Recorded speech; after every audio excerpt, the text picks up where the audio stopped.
Hey everybody. I want to go over something, and it's a mistake that I hear repeated quite often. The purchase of government securities is not a loan. Okay, people say like China is lending the United States money when it buys treasuries. That's completely false.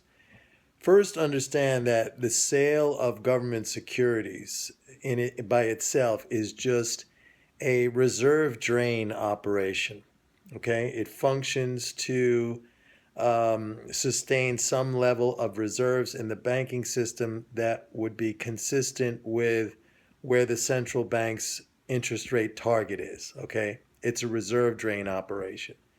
The other thing that it's very important to understand is that you can only buy treasuries or other government securities with the government's own money. So that means you could only buy treasuries with dollar reserves. Okay.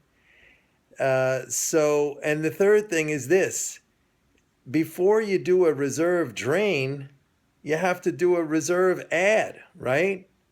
So the money comes first. There's always going to be money to buy treasuries because it's the money from government spending that you use to buy the treasuries.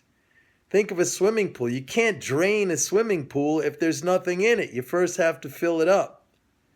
So it's not a loan in the classic sense of how we think of a loan.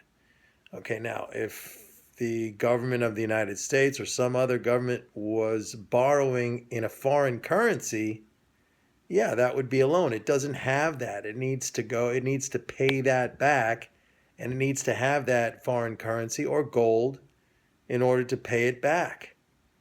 But the purchase of treasuries or the purchase of Japanese government bonds or the purchase of British gilts, that is not a loan. The sale of those instruments constitute a reserve drain. And remember, you have to do a reserve add before you can do a reserve drain. So please stop telling me, that the Chinese are lending us money. It's completely wrong. Think about it. Bye.